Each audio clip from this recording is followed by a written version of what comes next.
So how long will Florida be hit by the cold weather? Let's go to Bernie Rayno right now, senior meteorologist at AccuWeather, for answers to all the questions we have about that. It was a really big story over the weekend, Bernie. Do they still suffer from the cold snap down there in Florida?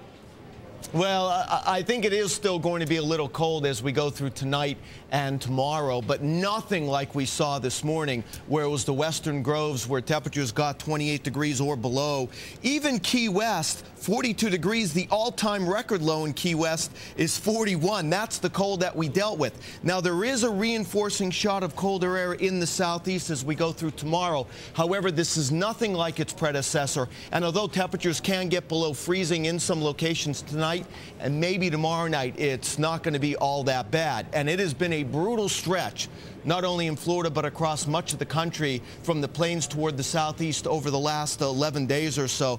The core of the cold in two places, in the plains and down in Florida. But I'm happy to report that warmer air is on the way. Storm system coming into the northwest is sending a lot of warmth into the plain states. And over the next couple of days, this warmer air first moves into the plains, then it moves into the southeastern United States as we get into Thursday and Friday. So at least for the rest of this week, once we get past tonight, the freeze and the frost is over for Florida, but we do have to keep an eye on a storm that could affect the eastern seaboard later this week. Well, we're certainly glad to hear that warmer temperatures are coming, Bernie. Let me ask you, though, I mean, how much of the freezing weather has impacted the citrus crop in Florida?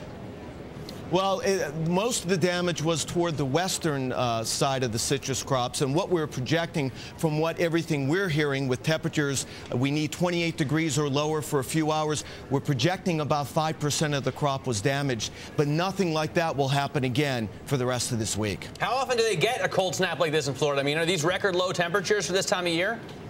Oh, yeah, we had record low temperatures in Tampa. We had it down in Fort Lauderdale. So you don't see freezes like this every year to the extent and how strong it was. So this was something certainly unusual, but not unforeseen. Hey, what about longer term, Bernie? Can you get any kind of indication of what it looks like over the next couple of months here? Well, the cold is going to be easing. That is already starting to occur, and that easing of the cold should continue at least for the rest of this month. But I know Joe Bastardi, our long-range expert, is worried about another shot of some cold air coming into the plains and the east as we get toward February. All right, Bernie, thanks very much for joining us. Bernie Rayno there. He is a senior meteorologist over at AccuWeather.